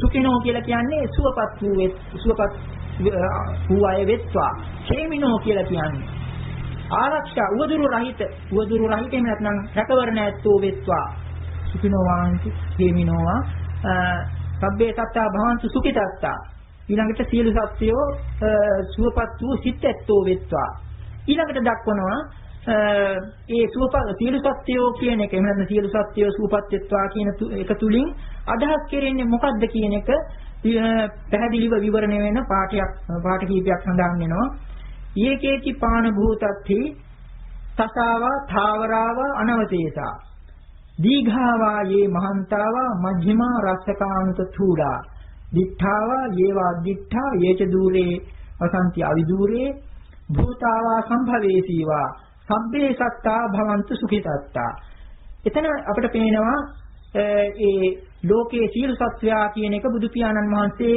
විග්‍රහ කරලා තියෙන පුදුමාකාරය ඇත්ත වශයෙන් කියනවා නම් මුළු ලෝකයේම සමස්ත පහකට කියලා කියන්නේ සමස්ත කියලා කියනකොට ඔක්කොම අයිති. ඒ විදිහේ කොටස් පහකට එතන දක්වලා තිබෙනවා. ඒකේ පාන භූතත්ති ඔන්න පළමුවෙන් තිබෙන සමස්තය මොකක්ද? තසාවා ථාවරාවා අනවතීසා. තත කියලා කියන්නේ තැටිගත්. ථාවර කියලා කියන්නේ තැති නොගත් එහෙම නැත්නම් තහවුරු. ථාවර කියන එක දන්නවනේ තැතිගත් කියන එකට විරුද්ධ අර්ථයයි. තසාවා ථාවරව අනවශේෂ. අනවශේෂා කියන පදෙන් අන්න අර සමස්තයක් බව පෙන්වුම් කරනවා. මුළු ලෝකයම බෙදනවා තැතිගත් තැති නොගත් වශයෙන් ඒ දෙකට. ඉතින් මේක සමහරුන් තේරුම් කරන ඔය සමහර ශාස්ත්‍රීය විවරණ තුලින් මේ මායේ ප්‍රායෝගික අගය ගිලිහිලා යන බව පේනවා. සමහර ශාස්ත්‍රීය අන්දමින් මේවා විවරණය කරන අය ඇතන් කෙනෙක් පෙන්වුම් කරන්නේ මේක තත කියලා කියන්නේ මේ රහත් නොවු හැම දෙනාම තැතිගත්. රහතන් වහන්සේ තැතිගන්නේ නැහැ. ওই විදිහට දෝරනවා. නමුත් ඒක එදිනදා ජීවිතයේ අර්ථවත් වෙන්නේ නැහැ. අපිට මේ අවස්ථානුකූලව මේක තේරුම් ගන්න පුළුවන් වෙන්න ඕනේ. දැන් අපි උපමාවකට දෙනවා නම් ගැණඩියුගේ කටේ මීයක් ඉන්නකොට ඒ මීයා පිළිබඳව සමහර විට අපිට මෛත්‍රිය වගේ දෙයක් ඇති වෙනවා. ගැරන්ඩියට ගහලා මීයා බේර ගන්න හිතෙනවා. අන්න ඒ වගේ කල්පනා කරන්න ඕනේ. දැන් මේ අවස්ථාවේ හැටියට ගැරන්ඩියා තත මීයා තත ගැරන්ඩියා තාවර. ගැරන්ඩියා හොඳට හයියෙන් අල්ලගෙන ඉන්නේ අර මීයා. යන්න දෙන්නේ නැති තරමට. නමුත් අපට අයිතියක් නැහැ. අර අනවශේෂා කියලා තියෙන පදේ නිසා තත තාවර දෙගොල්ලටම අපි මෛත්‍රිය යෙදිය යුතු නිසා අනියම් මාර්ගයකින් හිංසාවකින් අර මීයා බේර ගන්න උත්සාහ කිරීම. ඒක නිසා එක්ක උපේක්ෂාවේද එහෙම නැත්නම් මෛත්‍රී සිත ඇතැම් විට අපිට කලින් කරන්න බැරි දේවල් පිරිසුදු මෛත්‍රී සිතක් යොමු කරලා සිද්ධ කරගන්න පුළුවන්. මෛත්‍රිය දිනු කර පුද්ගලයාට. සමහර විට මෛත්‍රී සිත තුළින්ම ඒක ජය ගන්නවත් බැරි වෙන්නේ නැහැ. කෙසේ හෝ වේවා මෙතන මේ අවස්ථානුකූලව අපිට හිතා ගන්න පුළුවන් මුළු ලෝකයේම තසතහවර කියලා බෙහෙදයකට බෙදන්න පුළුවන්. එහෙම ගත්තාම එදිනදා ජීවිතේ ඒක ඉතාමත්ම අර්ථවත්. තථාව ථාවරව අනවශේෂා. ඊළඟට දක්වන්නේ දීඝාවායේ මහන්තාව මජ්ක්‍ධිමාරාසකානුක තූලා කියලා දක්වන්නේ ඒ ශරීර ප්‍රමාණය අනුව. දික්ඛෝ දීඝාවා මේ මහන්තාව දික්ඛෝ මහත්ෝ ඊළඟට කෙටි කොට හෝ ඊටමත්ම සියුම් හෝ ස්ථූල හෝ ආදී වශයෙන් ওই විදිහට මධ්‍යම ප්‍රමාණීය හෝ ඒ ශරීර ප්‍රමාණය අනුව දීඝාවායේ මහන්තා මජ්ක්‍ධිමාරාසකානුක තූලා ඊළඟට තව සමස්තයක් දක්වනවා. මේ දෙවෙනි සමස්තය දිඨාවා ඒව අද්දිඨා දුටු සහ නුදුටු. දුටු සත්‍යයොත් නුදුටු සත්‍යයොත් මේකට මෛත්‍රිය ඒ අයට අවිශේෂයෙන් ඒ ඔක්කොම එකතු කරලා දිඨා ඒව අද්දිඨා. ඊළඟට යේත দূරේ වහන්ති අවිදූරේ මේ ළඟපාත සිටින අය පමණක් නෙවෙයි නුදුරේ සිටින අය පමණක් නෙවෙයි දුර සිටින අය. මේක দূරේ වහන්ති අවිදූරේ. ඊළඟට භූතාවා සම්භවේසීවා. මේ පද දෙකක් ශාස්ත්‍රීය අන්දමින් සමහර කෙනෙක් නොයෙකුත් ආකාරයට තෝරනවා. අපිට මේක එදිනෙදා අර්ථවත් වෙන ආකාරයට තේරුවොත් භූතා සම්භවේසීවා කියලා කියන්නේ දැන් භූත කියලා කියන්නේ මේ ලෝකයට උපන් සත්වයින්. සම්භවේසී කියලා කියන්නේ උපදින බලාගෙන ඉන්න සත්වයින්. අපිට මේක හිතා ගන්න පුළුවන් මව් කුසක ඉන්න දරුවෙකු ඊළඟට බිත්තරයක සිටින කුඩා සතෙක් ඒවා දැන් කාලේ ඒවා ගැන හිත යොදන්න වෙලා තියෙන්නේ. ඒවා ගැන මෛත්‍රිය නැති නිසා තමයි ওই ප්‍රශ්න සමාජයේ අහන්න ලැබෙන්නේ. එතකොට ඒ තුලින් අපිට හිතා ගන්න පුළුවන් අර භූතාවා සම්භවේසීවා. ඒ විදිහට බුදු පියාණන් වහන්සේ මුළු සමස්ත පහකට බෙදලා සබ්බේ සත්තා භවන්තු සුඛිතාත්තා අන්නේ සියලු සත්‍යෝ සබ්බේ සත්තා භවන්තු සුඛිතාත්තා. ඊළඟට ඊටත් එහාට යනවා බුදු පියාණන් වහන්සේ මහා පුදුම විදිහට න පරෝ පරං නිකුබ්බේත නාති මඤ්ඤේත කත්තචි නං කංචි න පරෝ පරං නිකුබ්බේත තමා පිළිබඳව පමණක් නෙවෙයි මෙතන කියන්නේ අනික තවත් කෙනෙකුට මේ තමා පිළිබඳව නෙමෙයි වෙන කෙනෙක් තව කෙනෙකුට අවැඩක් අයහපතක් වංචා ආදියක් නොකරේවා කියන ප්‍රාර්ථනාවත් ඇති කරගන්නවා. න පරෝපරං නිකුබ්බේත. ඊළඟට නාති මඤ්ඤේත කත්තචේ නං කංචි. කොතැනකව කිසිවෙක් හෝ තව කෙනෙකුට අවමන් නොකරේවා. ඒ පිරිසුදු මෛත්‍රී සිතේ ස්වභාවයයි.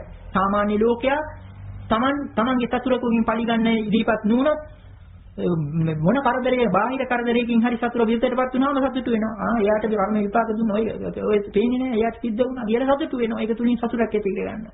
එහෙම නැත්නම් වෙන කෙනෙක් ඒ තැනත්තට වෙන කෙනෙක් ලවා එක කරන්න සලස්වනවා. එහෙම නැත්නම් වෙන කෙනෙක් ලවා සිදු වුණොත් ඒ ගැන සතුටු වෙනවා. මෙතන තිබෙන පිරිසුදු මෛත්‍රිය මොකද්ද? අර බාහිරව ලෝකයේ මෙවැනි ගැටුම් මෙවැනි දේවල් මා නොදකින්වා කියලා හිතනවා. සතුරා නොදකින්වා නෙවෙයි. ඒ විදිහේ දේවල් වේ සිද්ධි මට නොදකින් මා නොදකින්වා කියලා මේ පිරිසුදු මෛත්‍රී සිතෙන් හිතෙනවා. න පරෝපරං නිකුබ්බේත අනිකකු එහෙම වෙන කෙනෙක් එකකු අනිකකුට පීඩාවක් නොකරේවා. එහෙම නැත්නම් අවේඩක් නොකරේවා. කිසිම තැනක කිසිදු කෙනෙක් කුට අවමන් නොකේවා නාතිමන්නේත කත්තචිනං කංචි. ඊළඟට ඒ විදිහටම කියාගෙන යනවා ව්‍යාරෝසනා පටිඝ සංඥා නාඤ්ඤ මඤ්ඤස්ස දුක්ඛ මිච්ඡෙය්‍ය. ව්‍යාරෝසනා කියලා කියන්නේ රොස්පරොස්. සංස්පරස් භවකින් හෝ පටිඝ සංඥා ගැටීම් අදහසකින් හෝ යාරෝසන පටිඝ සංඥා නාඤ්ඤෝ අඤ්ඤස්ස දුක්ඛ මිච්ඡේය. ඒත් අනිකෙක් ගැනයි තාම කතාව. අනිකෙක් අනිකෙකුගේ දුකක් නොකැමැති වේවා. ඒ කියන්නේ දකින්න කැමති නෑ දෙන්නේ එකිනෙකාට විරුද්ධ වීම පවා. ඒ තමයි පිරිසුදු මෛත්‍රී හිතක්. නාඤ්ඤ මඤ්ඤස්ස දුක්ඛ මිච්ඡේය. ඔන්න ඔක්කොම කියලා ඉවරලා තමයි ඊළඟට දෙන පුදුම උපමාව. ඒක ඉතින් මේ මෑණිවරුන්ට අමුතුවෙන් කියන්න දෙයක් නෑ. ඇත්ත වශයෙන් සමහර විට ඒක දැන් මේක කියන්නත් වෙනවත් ඇති. මාතා යථා නියම් පුත්තං ආයුසා ඒක පුත්ත මනුරක්කේ. යම්සේ මව් කෙනෙක් තමාගේ කුසෙන්ම උපන් එකම පුතෙකු එකම දරුවෙකු ආරක්ෂා කරන්නේ ආයුෂයෙන් තමන්ගේ ආයුෂයෙන් තමන් දිවිදී එන් ඒ බඳු සිද්ධි කලාතුරකින් නමුත් අසන්ත ලැබෙන සමහර විට දරු ප්‍රසූති අවස්ථාවේදී දෙදෙනාගේම ජීවිතය පරදුති මේ බොහොම භයානක අවස්ථාවක් ආවම සමහර මව්වරු කියන මම මරුණට කමක් නැහැ දරුවා බේර ගන්න කියලා. අන්න ඒ විදිහේ පුදුම මෛත්‍රීසයක් මෙතන කියවන්නේ ආයුසායක පුත්ත මනුරක්කේ ඒවම්පි සබ්බ භූතේසු. අන්න එතකොට අවසානයේ බුදු පියාණන් වහන්සේ උපමාවක් දීලා ඒවම්පි එතනින් මේක කෙලවර කරන්නේ නැහැ. මේ පවුලට පමණක් සීමා කළා. ඒකයි අපි කිව්වේ මේ පවුලේ ඒකකය කරගෙන ඒක නිදර්ශනය කරගෙන ඒවම්පි සබ්බ භූතේසු මානසං භාවේ අපරිමාණ. අන්න ඒ කියපු උපමාවට අනුව එසේම සබ්බ භූතේසු සියලුම සත්වයින් කෙරෙහි මානසං භාවේ අපරිමාණ ආයි පරිමාණයක් නැහැ ඒකට. සීමාවක් නෑ ඒකට. මේ මගේ පවුලේ අය විතරයි. මගේ නෑයෝ පමණයි. අපේ ගමේ අය පමණයි. අපේ රටේ අය පමණයි. අපේ ලෝකයේ අය පමණයි. ඒකත් නෙවෙයි. මේ යම් සාක්ෂත්වවල තිබෙනවා නම් ඒ වගේ නම් මුතුන් කියන්න ඕනේ නෑ. නමුත් මේ වචන තුල තියෙන ඔක්කොම. දැන් මේවට විවරණ සමාජික ශාස්ත්‍රීය වශයෙන් මේවට පිටු ගණන් කියන්න පුළුවන්. නමුත් මේ ඔක්කොම අර හදවතට ලඟව මේ හදවතට ලං කරගත්තට පස්සේ මේකට 아무තු විවරණ ඕනේ නෑ. දැන් මව් කෙනෙකුට ඒ දරුවෙකු පිළිබඳව තිබෙන ඇල්බ ගැන ඕක ගැන පොතක් ලියන්න පුළුවන්ද? අන්න ඒ වගේ දෙයක් මෙතන තියෙන්නේ. ඒ උපමාව හිතට කාවද්ද ගත්තා නම් ඊළඟට තියෙන්නේ මේ උපමාව අනුව අර ආකල්පය, අන්න මෛත්‍රීමේ ආකල්පය. උපරිම මට්ටමින් බුදු පියාණන් වහන්සේ දක්වලා තිබෙනවා. ඉතින් මේකට මුළු ලෝකෙම කිසිම ශාස්ත්‍රවේදෙකුගෙන්වත් ওই විදිහේ මෛත්‍රියක් ප්‍රකාශ වෙලා නැහැ. මාතා යථානියන් පුත්තං ආයසායක පුත්තමන් රක්කේ. ඒවම්පි සබ්බ භූතේසු මානසං භාවය අපරිමාණං. ඊළඟට මෙත්තංච සබ්බ ලෝකස්මින් මාන සංභාවය අපරිමාණ. ඒක තව දුරට අවධාරණය කරනවා මුළු ලෝකයේ පිළිබඳව මෛත්‍රීමේ මනසක්. එත්තංච සබ්බ ලෝකස්මින් මාන සංභාවය අපරිමාණ. අපරිමාණ වූ පරිමාණයක් සීමාවක් නැති මෛත්‍රීමේ සිතක් වඩන්නේ මාන සංභාවය අපරිමාණ. ඊළඟට දක්වනවා තිත්තං චරං නිසින්නෝවා සයානෝවා යාවතස්ස විගත මිද්දෝ. ඊළඟට දක්වනවා ඒක වඩන ආකාරය. සිටගෙන හෝ තිත්තං චරං ඇවිදිමින් හෝ නිසින්නෝ ඉඳගෙන හෝ සයානෝ හාන්සි වෙලා හෝ මේ කියන සතර ඉරියව්වෙම යාවතස්ස විගත මිද්දෝ. නින්දට වැටෙන තෙක් නින්ද යන තෙක් නිදිමත ඇවිල්ලා එහෙම නැත්නම් උගක්ම වෙහෙස වෙලා නිදිමතට වැටෙන තෙක් නින්දට යන තෙක්ම ඔන්න මුළු දවසේම පවා මේක වැඩි යුතු බව. අන්න එහෙම වැඩිම ගැන කියන්නේ කොහොමද? ඒතං සතින් අදිත්තේය බ්‍රහ්ම මේතං විහාරං ඉදමාවු. ඒතං සතින් කියන එකෙන් අපිට පේනවා මෛත්‍රීමය සතිය. දැන් සතිය කියන එක මේ පින්නතුනේ භාවනා කරන පින්නතුන් බොහෝ විට දන්නවා. සතිය කියලා කියන්නේ සිහිය. සිහිය පැවැත්වීම. එදිනෙදා සිහිය පවත්වන්න පුළුවන්. ඒ ඉරියව් පැවැත්වීම පිළිබඳව තව නොයෙකුත් කාරණා පිළිබඳව සිහිය නුවණින් කරන්න පුළුවන්.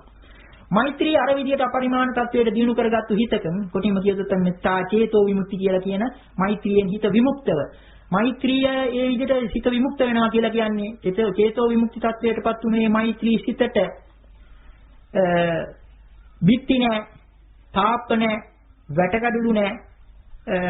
අන්න ඒ විදිහට ඊළඟට පවුරු පදනම් නැහැ ඒවට. ඒ ඔක්කොම බිඳගෙන මේ මෛත්‍රී හිත පැතිරෙනවා. අන්න ඒ විදිහට එතකොට ඒ අපරිමාණ මෛත්‍රිය. ඒ විදිහේ මෛත්‍රී සිතක් ඇති කෙනාට ඒසං සතින් අදිත්තේය. එදිනදා සතිය පවත්වන්නේ මෛත්‍රියත් එක්කයි. කිසි බරක් නැතුව මෛත්‍රීමේ අදහසකින්. ගමන් බිමන් අනිත් හැම කටයුත්තක්ම මෛත්‍රී හිතත් එක්ක කියන්නේ. එතකොට අන්න ඒ හිතට හොඳට පුරුදු වුණා. හිතට ඒක ජීර්ණ වුණාට පස්සේ ඒකත් එක්කම සතිය යනවා. කිසි කරදරයක් නැතිව. දැන් අර අපි උපමාවට කියනවා උපැස් වෙලක් පුරුදු වුණු කෙනාට ඒක තියෙන බවවත් වැටහීමක් නැහැ. නමුත් කරදරයක් නැතුව ඒක ආශ්‍රය කරගෙන බලනවා. ඒ වගේම මෛත්‍රීමය ආකල්පයකින් ලෝකේ දිහා බලන්න පුළුවන්. ලෝකේ ක්‍රියාකාරීත්වයකට එදිනෙදා අපි හිතමු රැකී ආරක්ෂා ආදී කටයුතු භාවනාවට ඉඳ නැtei කියන පින්නතුන් දැන් මේ පින්නතුන් තම තමන්ගේ එදිනෙදා ජීවිතය සඳහා නොයෙකුත් රැකී ආරක්ෂාවල් කරනවා. ඒවා තුල බැරිද මෛත්‍රිය වඩන්න? ඒ කරන දේවල් වලට මාසයේ අවසානයේදී ප්‍රතිඵල ලැබෙනවා තමයි. ඒ විකුණන බඩුවට යම්කිසි ඒ පාරිභෝගික මුදලක් දෙනවා තමයි. නමුත් ඊට වැඩි දෙයක් අපිට පුළුවන් ඒ දෙන්න මෛත්‍රී හිත තිබෙනවා නම් ඒ දෙන ඒ බඩුවට වඩා වටින දෙයක් අපි නොපෙනී දෙනවා. මෛත්‍රී සිත, මෛත්‍රී ප්‍රාර්ථනීය. යහපතක්ම වේවා, සුවපත් වේවා. තමන්ගේ දෙයක් හැටියට එතෙන්දි දෙන්නේ. තමන්ගේ දෙයක් හැටියට කියලා කියන්නේ අපි හිතමු යම්කිසි කෙනෙකුට ආහාරයක් දෙන්න තියෙනවා. අපි හිතමු ඔන්න හෝටලයක රස්සාවක් කරනවා. හෝටල් සේවකයාට තියෙන්නේ ආහාර ටික දෙන්නේ වෙන මිනිස්සයාට. නමුත් මේ මිනිස්සයා එනකොට දකිනවා බොහොම වේස වෙලා පිපාසයෙන් දුකසේ ඉන්නේ. ඉතින් ඒ තමන් කරන්නේ ඇත්ත වශයෙන් ඒක ගෙනල්ලා දෙන එක විතරයි. ඒ බඩු තමන්ට අයිති නෑ. නමුත් මෛත්‍රී සිතෙන් දෙනවා නම් අන්න ඒ වෙලාවේ අර වැටුපට වැඩි දෙයක් ඒ තැනත්තාගේ කැටේට එකතු වෙනවා මෛත්‍රී සිත.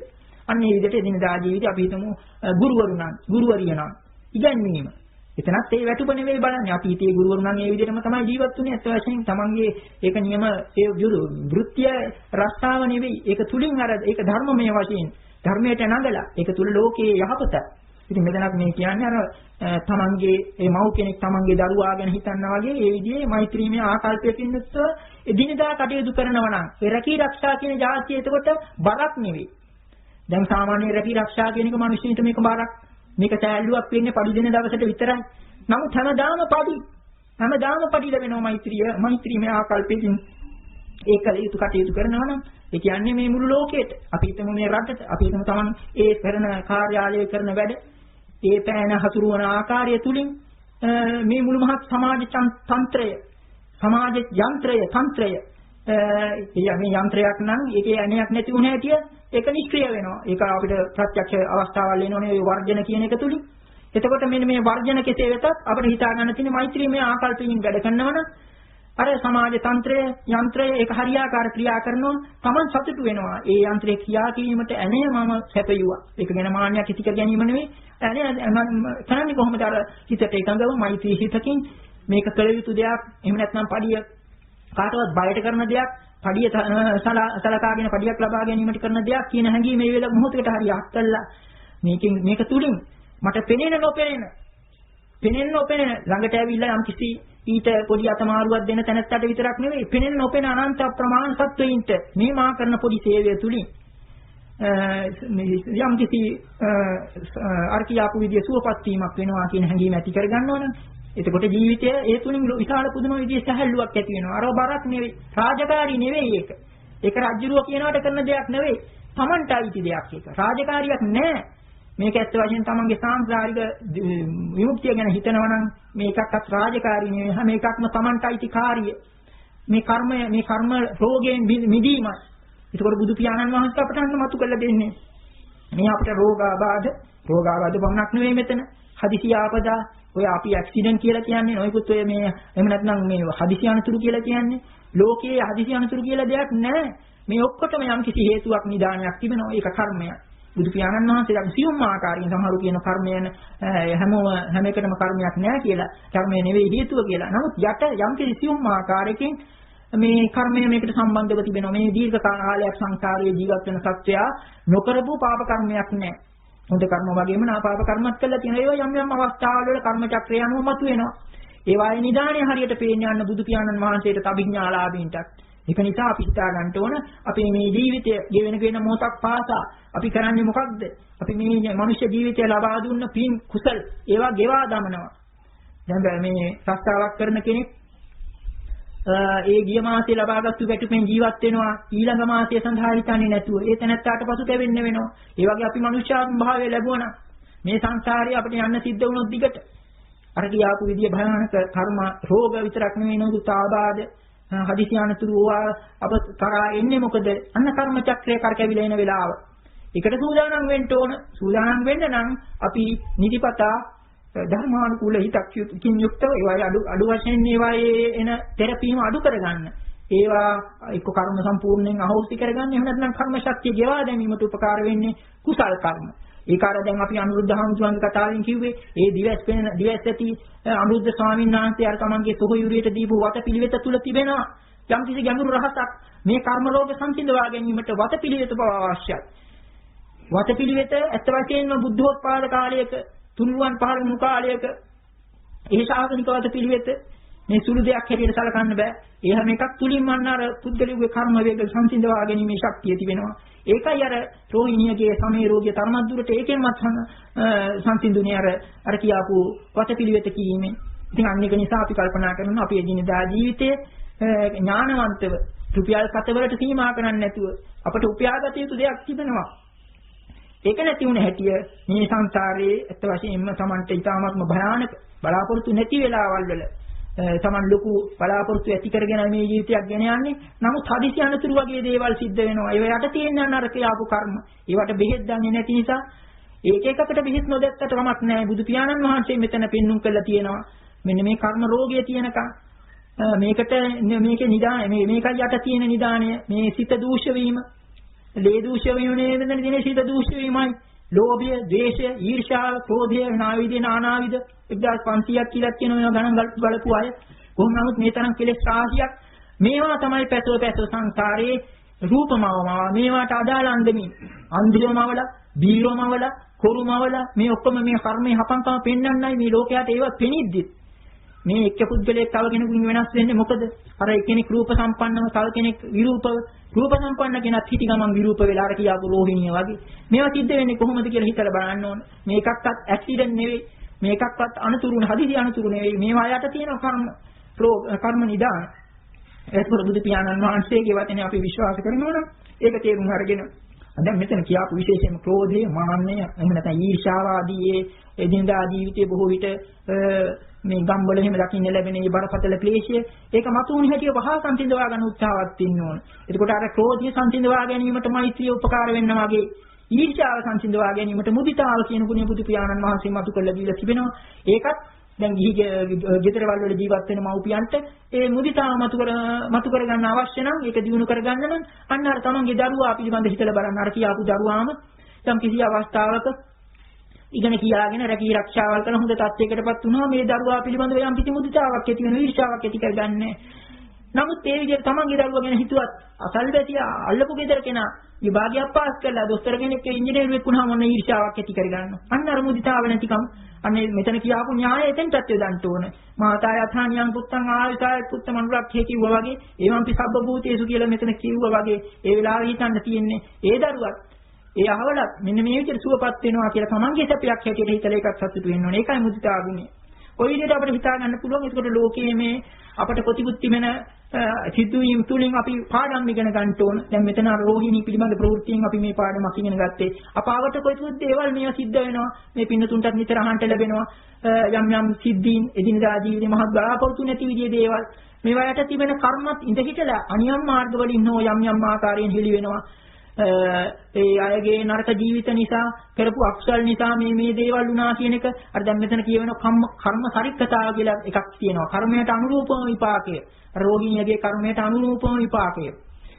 ඒකට අර උපමාවකට දැන් මේ කාලේ සමහරව කියනවා බූමරැංගිය කියලා ආයුධයක් තියෙනවා. ඒක ගැහුවාම කාට හරි ආපහු කරකැවිලා අතට එනවා. ඒ වගේ සමහර කර්ම ඒවා විපාක තමා කරා එනවා. අන්න ඒ විදිහේ සිද්ධිය දිනදා ජීවිතේ අපිට සිද්ධිය අසන්නටත් ලැබෙනවා. බරපතල අන්දමින් මේ පාප කර්ම කරන පුද්ගලයින්ට ඒවායි විපාක එනවා. ඒ වෙලාවේ සතුටු වෙන එක නෙවෙයි තියෙන්නේ පාඩමක් ඉගෙන ගන්න ඕන. මේක කාටත් පොදුයි. අපි වුණත් මෙහෙම කරොත් මේකේ විපාක එනවා. අන්න ඒ විදිහට තමයි ඒකට ධර්මය අපි ජීවිතයට නම් කරගන්න ඕනේ. විශේෂයෙන්ම මේ දේශනාවේ ආශ්‍රයෙන් මේ පින්නතුන් දැන් අර කරණීය සූත්‍රය මේ පින්නතුන්ට එදිනදා ප්‍රතිගුතා ඔය සංනිවේද මාධ්‍ය වලින් අහන්න ලැබෙනවා. නමුත් ඒකේ සබ්දයෙන් පමණක් ඡායනයකටපත් වෙන්නේ නැතුව යටත් පිළිසෙන් මේ කියාපු වචන කීපේ තියෙන ඒ පාඨ කීපය කියනකොට ඒවායේ පාළි වචන දුරවබෝධයි මේ කාලේ වැඩි මේවා පිළිබඳ භාෂාව පිළිබඳ වැඩි හිත යොදවන්නෙත් නැහැ. ඊළඟට අනිත් පැත්තට තියෙන්නේ මේවා ගැන පමණට වැඩි දන්න අය මේවායේ ශාස්ත්‍රීය වශයෙන් කරුණු මතු කළා ඒවා තුල රැඳිලා ඉන්නවා මිසක් ඒවා ප්‍රායෝගිකව ප්‍රයෝජනට ගන්න ආකාරයකට ඉදිරිපත් කරන්නේ නැහැ. ඒකයි අවාසනාව. ඒක නිසා අපි මේ පැකිතා දුරට ඉදින්දා ජීවිතයේ මේ කියාපු පද පිළිවෙල අපි ප්‍රතිචීව අර යන්තම් මතු කළා දුන්නා. කෙටියෙන් මේ අවස්ථානුකූලව සුඛිනෝ කේමිනෝ හොන්තු ඒ විදිහට දක්වලා ඊළාට සබ්බේ සත්තා භවන්තු සුඛිතාක්ෂා යේකේචි පාන භූතති තසාවාථාවරාව අනුවසේසා දීඝාවායේ මහන්තාවා මජ්ක්‍ධිමා රක්ඛකාණුක තූලා දිඨාවා යේවා දිඨා ඒච දූරේ වසන්ති අවිදූරේ භූතාවා සම්භවේති වා සබ්බේ සත්තා භවන්තු සුඛිතාක්ෂා ඊළඟට ඒ වගේම නපරෝ පරන්නිකුබ්බේතන ආතිමඤ්ඤේත කත්තකිනං කංචි ව්‍යාරෝසනා පටික සංඥානාඤ්ඤ මඤ්ඤස දුක්ඛමිච්ඡේය මාතායථානියං පුත්තං ආයසායක පුත්තමන්රක්ඛේ එවම්පි සබ්බ භූතේසු මාන සම්භාවය පරිමාණ මෙත්තංච සබ්බ ලෝකස්මින් මාන සම්භාවය පරිමාණ උද්ධං අදෝච තිරියංච ඊළඟට උද්ධං අදෝච තිරියංච එතනත් කියුණා උඩ යට උද්ධං අදෝච තිරියංච අසම්බාධං අවේරං අසපත්තං ඒ කියන්නේ උඩ යට ඊළඟට සරස උද්ධං අදෝච තිරියංච අසම්බාධං අවේරං අසපත්තං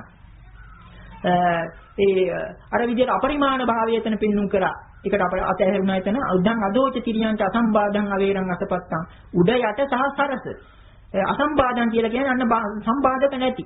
එතනින් තමයි අපිට කියන්න තියෙන්නේ අර වැට කඩළු පවුරු පදනම් බිඳගෙන යනවා කියලා කියන්නේ. උද්ධං අදෝච තිරියංච අසම්බාධං අවේරං අසපත්තං ඊළඟට තමයි තිත්තං කරන්නේ සින්නෝවා සයානෝවා යාවතස්ස විගත නිද්දෝ. ඔන්න විදිහට බුදු පියාණන් වහන්සේ මහා පුදුම අන්දමින් අර මෛත්‍රියමය ආකල්පයක් ගොඩනගා ගන්න ආකාරය. එහෙම නැත්නම් මෛත්‍රියෙන් සිත විමුක්ත කරගත් ගන්න ආකාරය. මෛත්‍රියෙන් සිත විමුක්ත කරගන්නවා කියලා කියන්නේ මොකක්ද? ද්වේෂයක්, ක්‍රෝධයක් ඇති උනායි කියලා කියන්නේ ඒක ගිහිල්ලා තමන්ගේ හිත ගිහිල්ලා කාගේ හරි හිතක ඇනෙනවා. තවත් කෙනෙකු පිළිබඳව ඒ හිත ඇනෙනවා.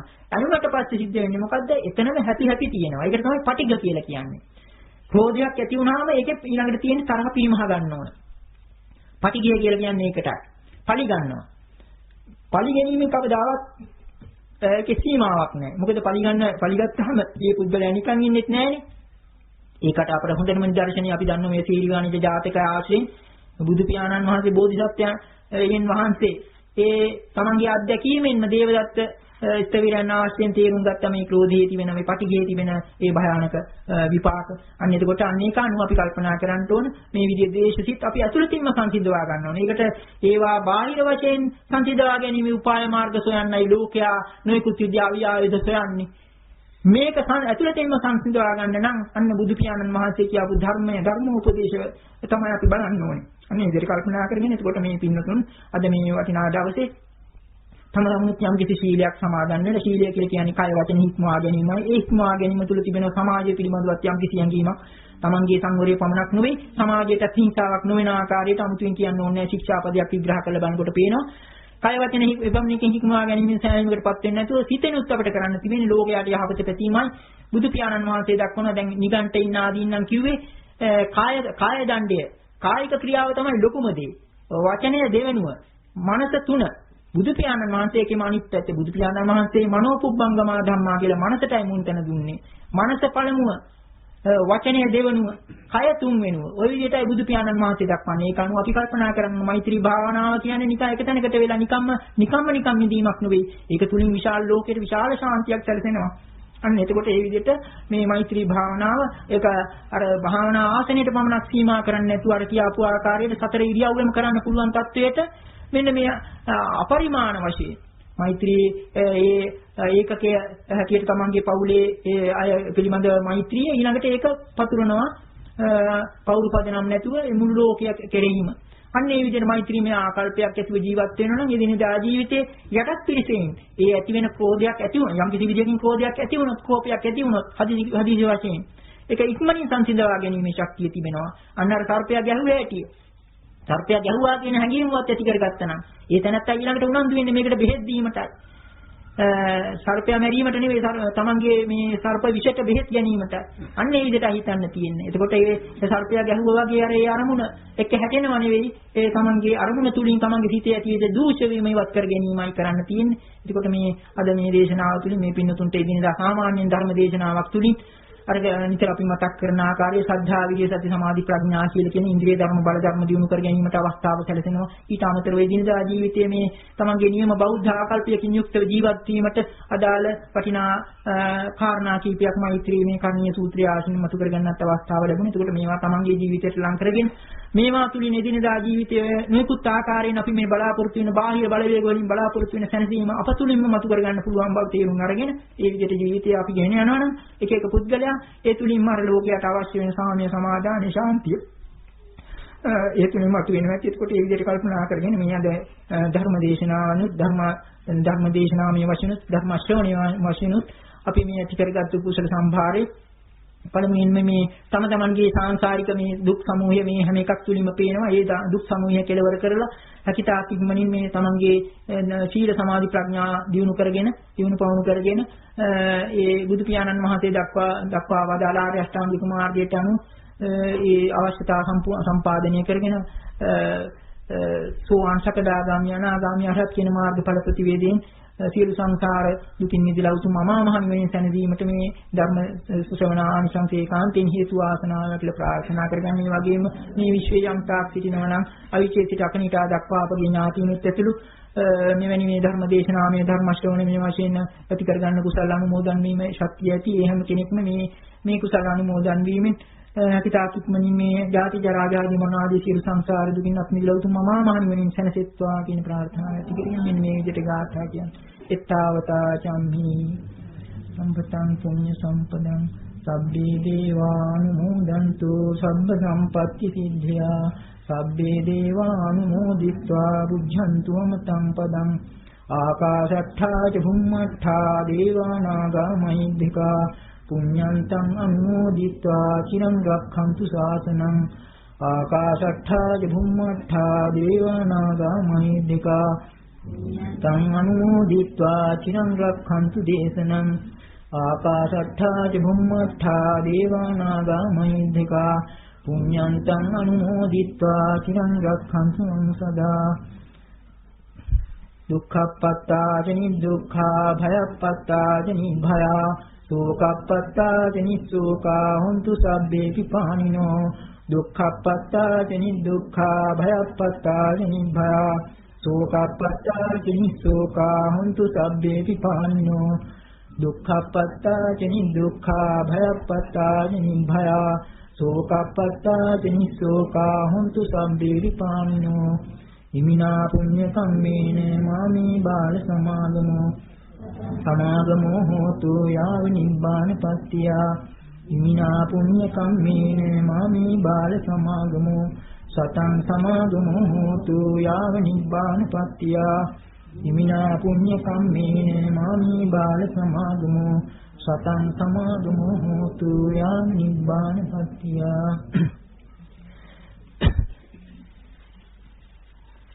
දුක්ඛ සබ්බීතියෝ විවජ්ජන්තු සබ්බ රෝගෝ විනස්සතු මාතේ භවස්වන්තරායෝ සුඛී දීඝායුකෝ භව භවතු සබ්බ මංගලං රක්ඛන්තු සබ්බ දේවතා සබ්බ බුද්ධාං භාවේන සදා සොත්ති භවන්තු තේ භවතු සබ්බ මංගලං රක්ඛන්තු සබ්බ දේවතා සබ්බ ධම්මානුභාවේන සදා සොත්ති භවන්තු තේ භවතු සබ්බ මංගලං රක්ඛන්තු සබ්බ දේවතා සබ්බ සංඝානුභාවේන සදා සොත්ති භවන්තු තේ අභිවාදන සීලිස්ස නිච්ඡං වද්ධා පචායිනෝ චත්තාරෝ ධම්මා වද්ධන්ති ආයුවන්නෝ සුඛං බලං ආයුරාෝග්‍ය සම්පatti සග්ග සම්පatti වෙච්ච අතෝ නිබ්බාන සම්පatti මිනාතේ සමිජ්ජතු